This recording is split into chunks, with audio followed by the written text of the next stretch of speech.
Milei propone la dolarización como la gran solución a todos nuestros problemas económicos y sobre todo a la inflación. Pero en nuestro país ya se aplicó algo muy parecido en la década de 1990. Fue el plan de convertibilidad. Y fue un desastre total. ¿En qué consistió el plan de convertibilidad que impusieron Menem y Cavallo en el año 1991?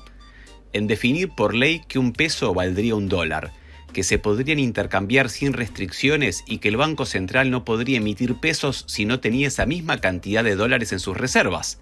Si bien no autorizaba al dólar como dinero circulante, era el que pasaría a regular toda la economía.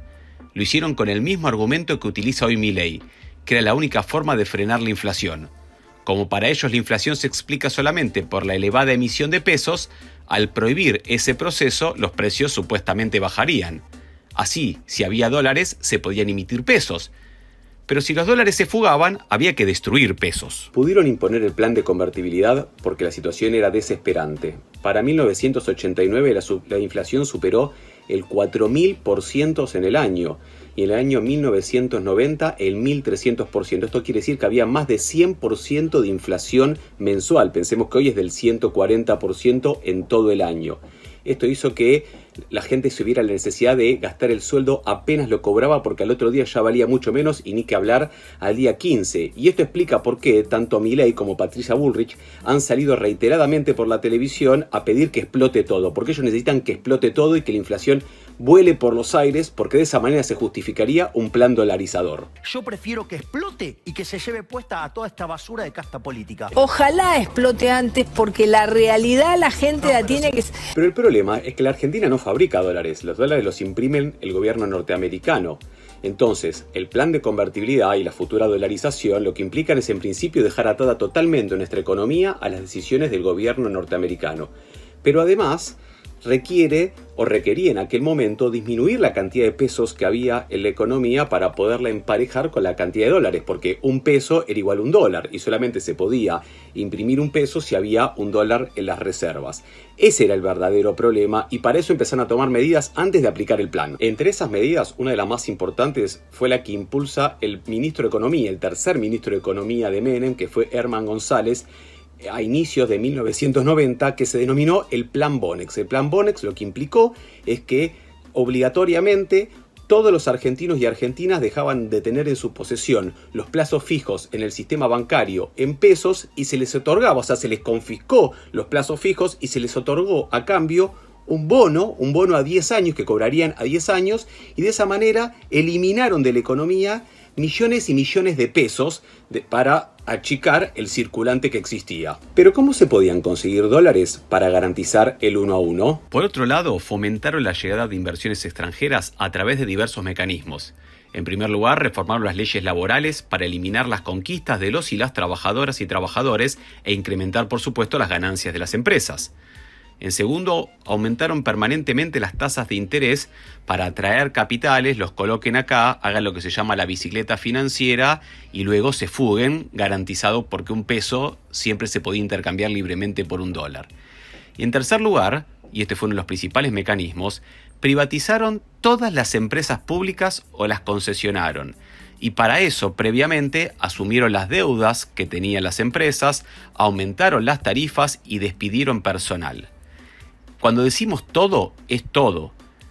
Privatizaron o concesionaron la luz, el agua, los trenes, las rutas, los canales de televisión, el correo, el teléfono, YPF y toda participación en acciones que tenía el Estado sobre otro tipo de empresas. Nos vendieron que así funcionarían mejor, que habría competencia y modernización. Pero lo que advertimos es que una vez privatizadas, los nuevos dueños se llevaron todas las ganancias, no reinvirtieron y desguazaron las empresas. Incluso llegaron a privatizar las jubilaciones argentinas con la creación del fraude del sistema de AFJP, administradoras de fondos de jubilaciones y pensiones. El Estado les pagaba a los jubilados que ya estaban en esa situación y el sistema privado era el que recaudaba todos los aportes que todos los meses hacían trabajadores y trabajadoras. Ese sistema privado estaba controlado por bancos y financieras que se llenaron de plata mientras que el Estado se desfinanció. Y en ese sentido estafaron a todos los aportantes cuando en el 2008 estalló la crisis económica y esas AFJP no tenían recursos. Ese mismo año es cuando se vuelve a estatizar el sistema. Es un oxímoron tener un Estado empresario, porque no cumple el rol de un empresario. Entonces, la realidad es que debería correrse el Estado del medio, porque la verdad que cuando lo hace el sector privado lo hace mucho mejor. O sea, los trenes deberían ser privados. Sí, absolutamente. Tampoco se alentaron las exportaciones porque el dólar estaba muy barato y con la eliminación de impuestos a las importaciones, los productos extranjeros invadieron el mercado argentino. Así cerraron miles y miles de pequeñas y medianas empresas que fueron las principales generadoras de empleo en esos años. La desocupación pasó de un 6% a un 18% en 1995. En el segundo gobierno de Menem, cuando ya las empresas y los bancos extranjeros habían fugado todas sus ganancias en dólares al exterior, cuando ya no quedaban empresas públicas para privatizar y cuando los organismos de crédito multilateral ya decidieron no prestarle más a la Argentina por el nivel de endeudamiento que tenía, los dólares se acabaron. Y cuando se acabaron los dólares, por la ley de convertibilidad no se podía imprimir ningún peso más. Por lo tanto, se redujeron la cantidad de dólares y se redujeron la cantidad de pesos. Y entonces la economía empezó a circular menos moneda, ya no había, teníamos menos en el bolsillo.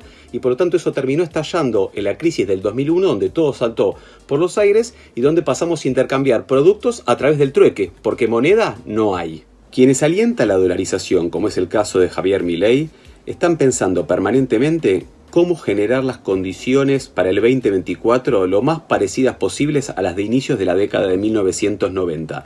Necesitan que explote todo, necesitan que la inflación vuele por los aires para generar así los consensos necesarios para esa dolarización. Mirá, cuanto más alto esté el precio del dólar, dolarizar es más fácil.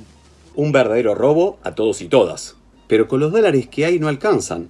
Por eso vienen por la salud pública, vienen por la educación, vienen por el sistema jubilatorio, vienen a privatizar las pocas empresas que han sido recuperadas como YPF y Aerolíneas Argentinas, inclusive vienen por los plazos fijos de los pocos y pocas que puedan tener algo de plata en el banco, vienen por todas las actividades y espacios culturales, vienen por todo, pero ellos sí vienen por todo para unos pocos, para que no nos quede nada a las grandes mayorías. Alientan la venta de órganos, la venta de mares, de lagos y de montañas, cualquier cosa que les pueda generar algún dólar. Están clarísimos que no hay dólares como ellos dicen para realizar ese proceso de dolarización y algunos cálculos de economistas muy serios han demostrado que hoy un dólar en un proceso de dolarización como ellos pretenden llegaría a estar igual a 4.000 pesos, lo que pulverizaría todos nuestros salarios e ingresos y destruiría prácticamente la vida de las grandes mayorías populares en la Argentina. Por eso creo que tenemos que hacer todo lo necesario para que esto no suceda y para que no vuelvan estas corrientes que no solo plantean el negacionismo y reivindican la dictadura, que plantean la mercantilización de todo, sino que van en contra de todos los derechos de los trabajadores y las trabajadoras.